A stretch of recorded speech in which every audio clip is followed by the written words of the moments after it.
Nobody wants to visit Miami anymore. And if you saw what tourists are being charged just to exist in this city, you would understand why the magic is dying. Once upon a time, Miami was the American dream destination, where crystal beaches met neon nights, where families saved for years just to feel that ocean breeze and taste freedom under palm trees.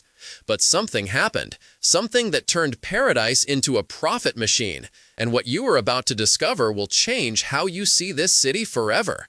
Because while everyone is talking about Miami's glamorous transformation, nobody is showing you the receipts, the hidden charges, the quiet fees that bleed tourists dry before they even reach the sand. And the worst part?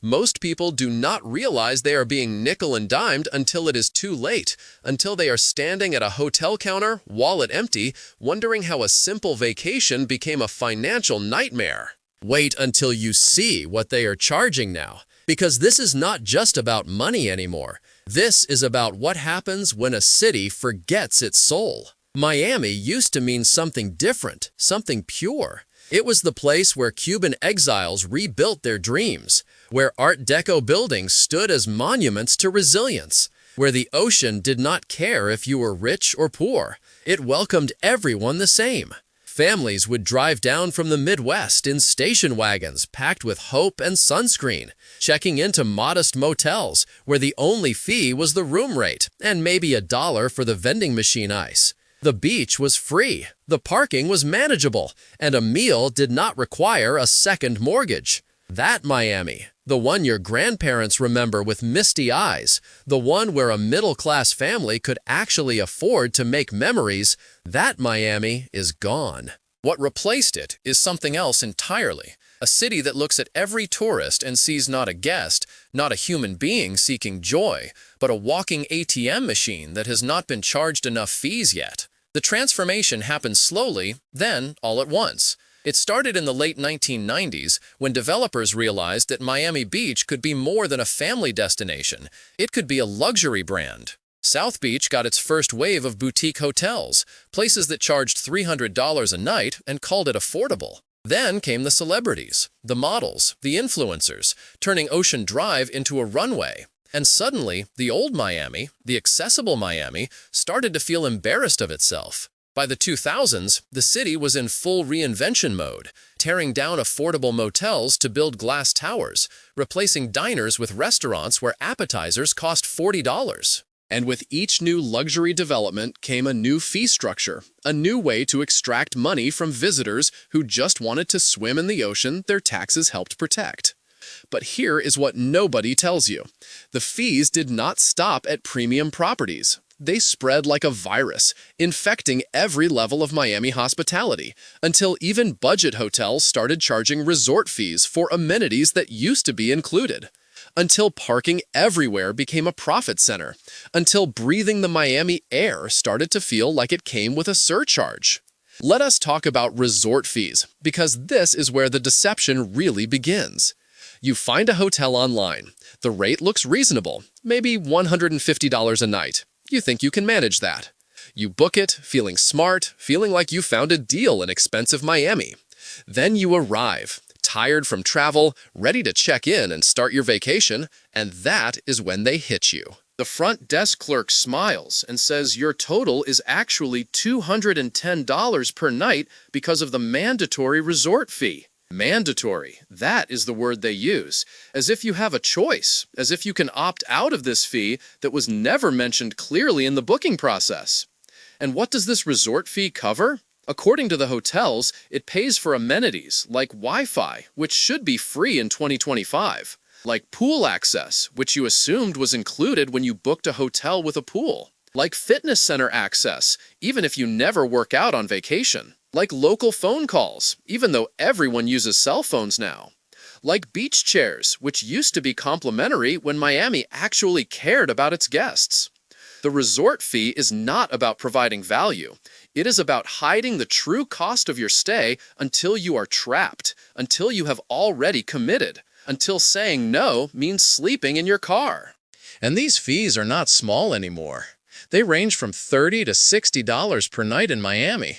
which means a week-long stay suddenly costs an extra $210 to $420 that never appeared in your original budget. Families who calculated carefully, who thought they could afford this trip, suddenly find themselves doing mental math in the lobby, wondering what they will have to sacrifice. Fewer meals out, no souvenirs for the kids, maybe skip that dolphin tour they promised, all because Miami hotels decided that transparency was bad for business.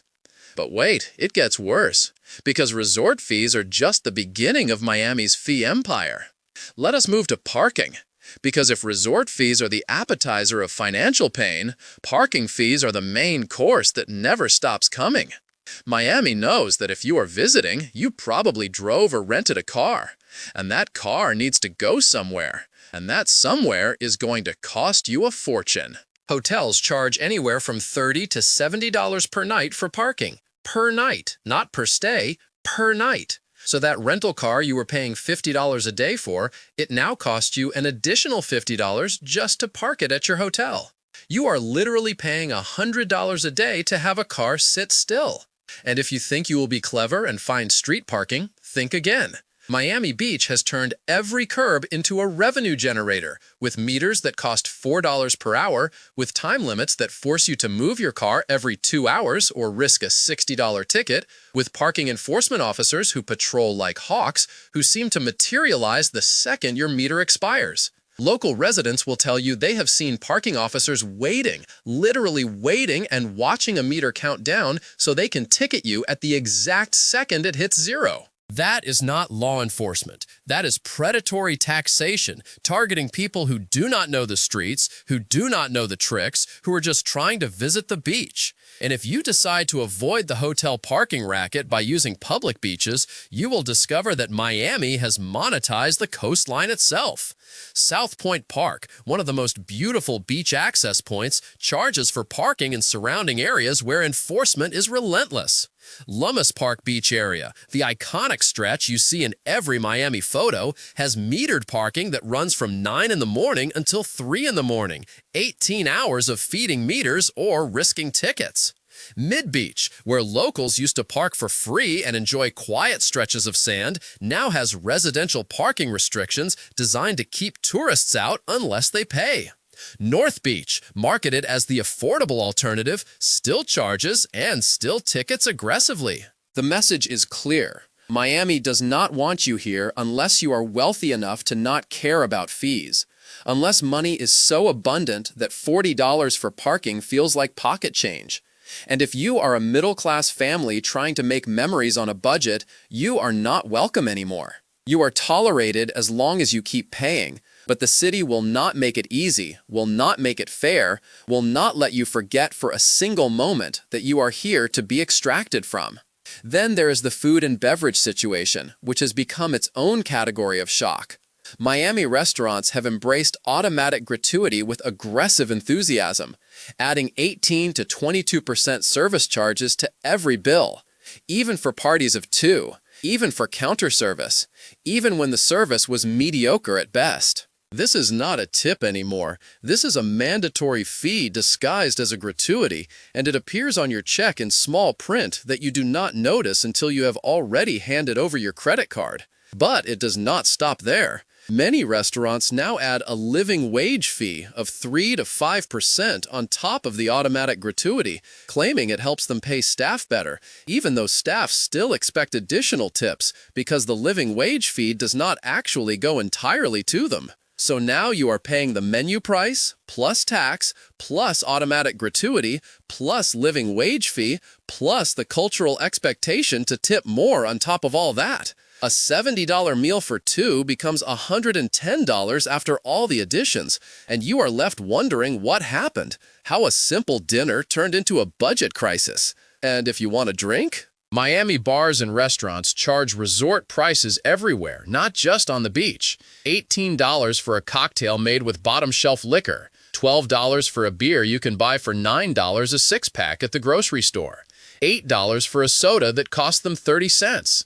They know you are on vacation. They know you are trying to relax and have a good time. And they exploit that relaxation, that desire to not think about money for a few hours. They exploit it ruthlessly. Beach rentals are another revenue stream that has spiraled into absurdity. Want to rent a beach chair and umbrella for the day? That will be $60 to $80 in South Beach, and that is just for 2 chairs and 1 umbrella. A beach cabana, which is essentially a tent with some shade, costs between $150 to $400 per day depending on location and season. And these are not optional luxury items for most people. This is survival equipment in Miami's brutal summer heat, where the sun can give you heat stroke in under an hour without shade.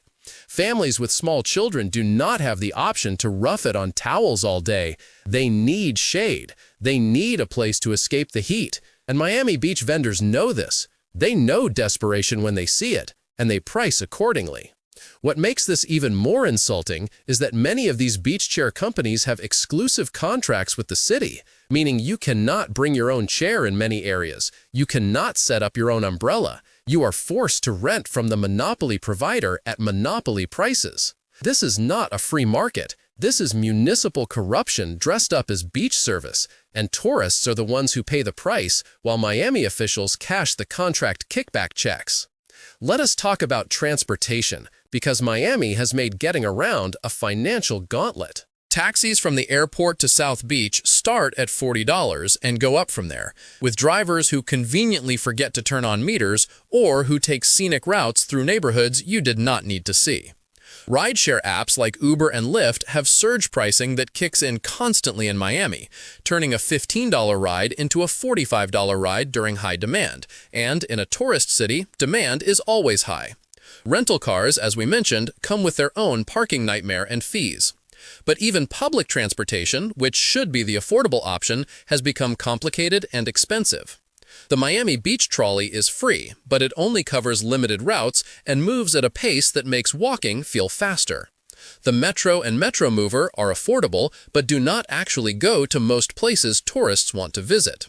So you are left with expensive taxis, surge-priced rideshares, or rental cars that cost a fortune to park. There is no winning move, only varying degrees of losing. But perhaps the most insulting fee of all is what Miami charges for access to its own history and culture.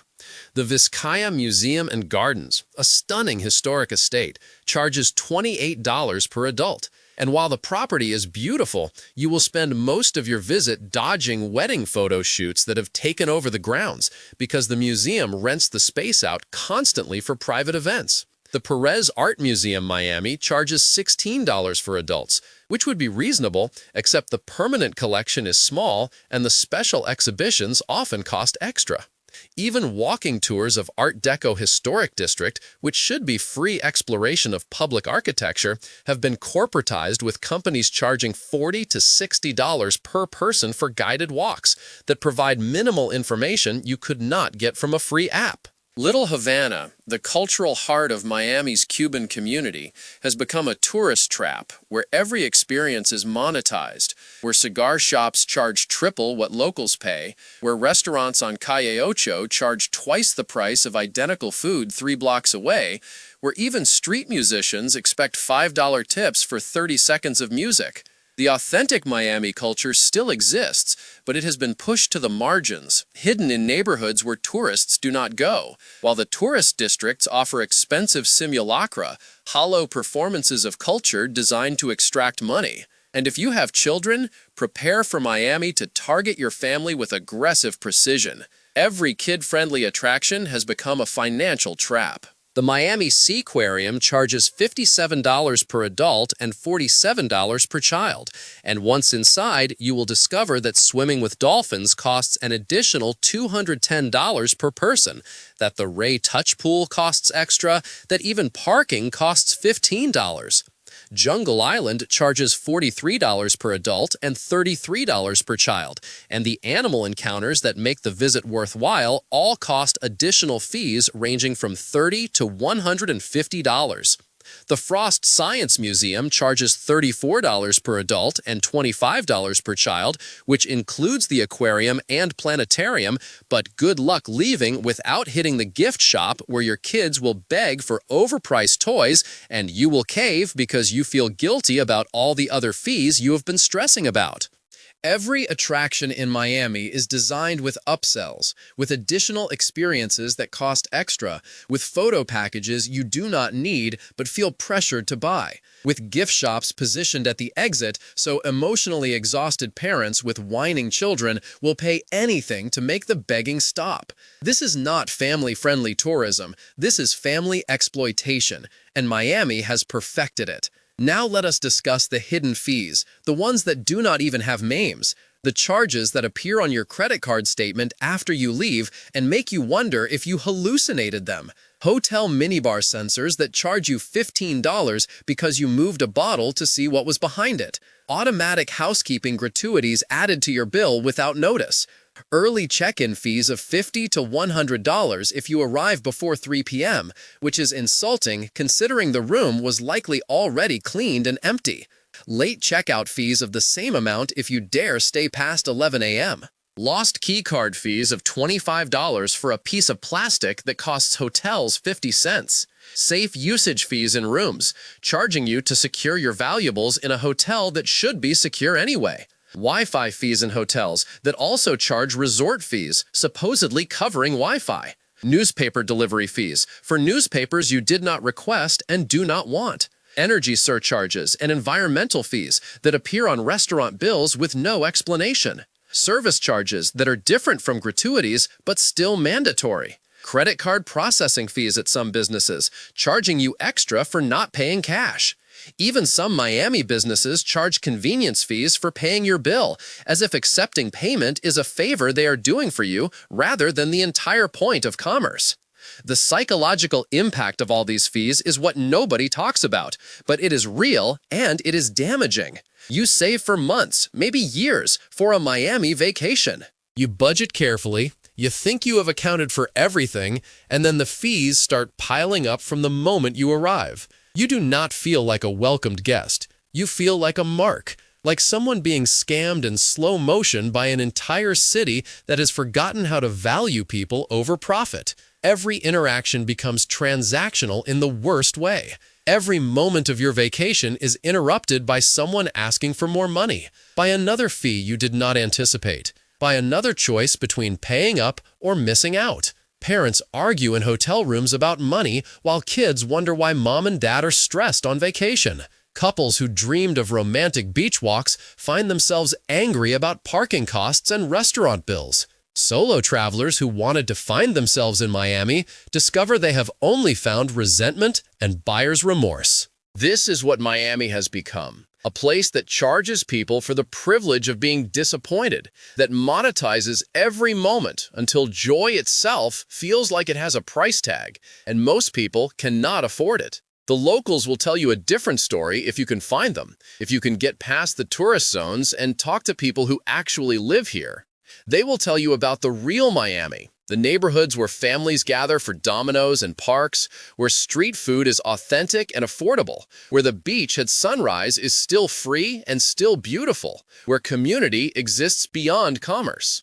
But finding that Miami requires knowledge that tourists do not have. It requires connections and language skills and transportation to areas without good parking or easy access. It requires going against every recommendation, every Google search result, every influencer post that directs you toward the monetized zones. And even if you find authentic Miami, you are still staying in a hotel charging resort fees, still parking in lots that cost a fortune, still eating in restaurants with automatic gratuities, because the fee structure has infected every corner of the city. You cannot escape it no matter how clever you think you are. Some people defend these fees, arguing that Miami is a luxury destination now, and luxury costs money. But that argument misses the fundamental deception. Nobody objects to high prices if they are transparent. If a hotel room costs $300 a night, charge $300. Do not advertise $150 and then add fees at checkout. If parking costs $40 a day, include it in the room rate. Do not hide it as a separate charge.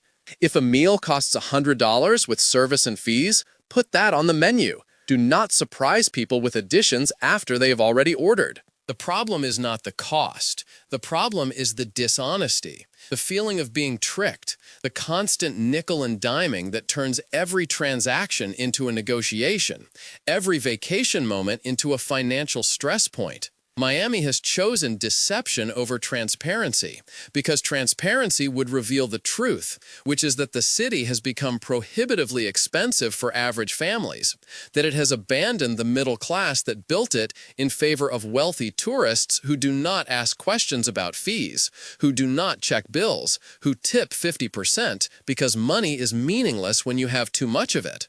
And here is what really breaks the heart. Miami could be different. The beaches are still beautiful. The sun still shines 300 days a year. The ocean still calls to something deep in the human spirit. The culture is still here, blended and complex and fascinating. The food could be amazing if restaurants focused on quality instead of fees. The history matters. The architecture inspires. The music moves you.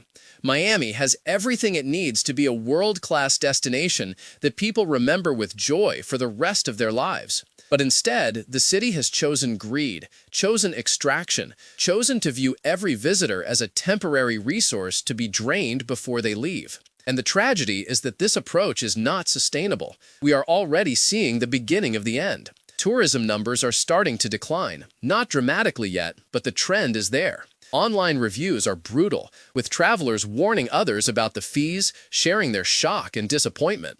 Social media posts about Miami increasingly focus on the cost rather than the experience. The city is developing a reputation, and it is not the one Miami wants. It is becoming known as the place that nickel and dimes you to death, the destination where you pay luxury prices for an increasingly mediocre experience, the city that forgot why people travel in the first place. People travel to escape, to connect, to create memories that will sustain them through difficult times back home. They travel to feel alive, to experience something different, to remind themselves that the world is bigger than their problems. Miami used to understand this, used to honor it, used to welcome people with open arms and send them home with full hearts. Now it welcomes people with open palms and sends them home with empty wallets. And you can see the difference in the faces of tourists walking Ocean Drive at sunset. They are not smiling the way they do in the photos. Not really. They are worried about dinner costs, about tomorrow's parking,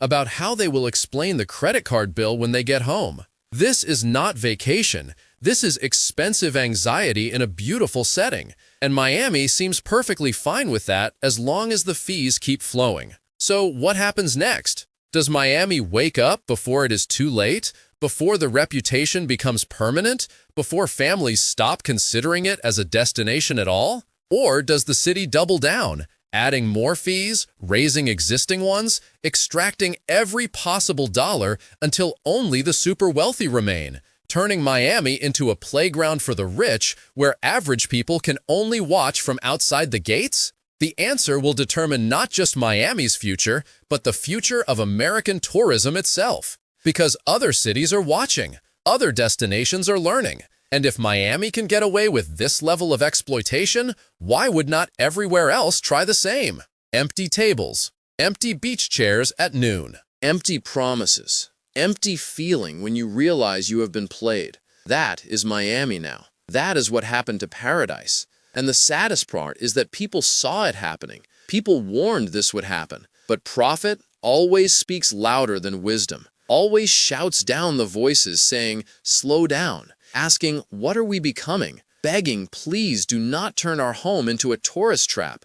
Those voices lost. The fees won. And now we all pay the price. Tourists who can no longer afford the magic. Locals who watch their city become unrecognizable. And ultimately Miami itself, losing the thing that made it special, that made it matter, that made people dream of visiting in the first place. Maybe there is still hope. Maybe enough people saying no, enough families choosing other destinations, enough bad reviews and declining revenues will wake Miami up. Maybe the city will remember that sustainable tourism requires happy tourists, requires people leaving with joy instead of resentment, requires valuing human experience over short-term profit. Maybe Miami will tear down its fee empire and rebuild something authentic, something welcoming, something worthy of the natural beauty surrounding it. We saw it happen. We watched paradise become a profit center, become a cautionary tale. It is time we remember what it used to mean, what it could mean again if we choose people over greed. If you have felt this change too, if you have visited Miami recently and experienced the shock of constant fees, share your story in the comments. And if you found this eye-opening, subscribe, because the next investigation might reveal which city is following Miami's playbook, which destination is next to forget its soul in pursuit of your wallet.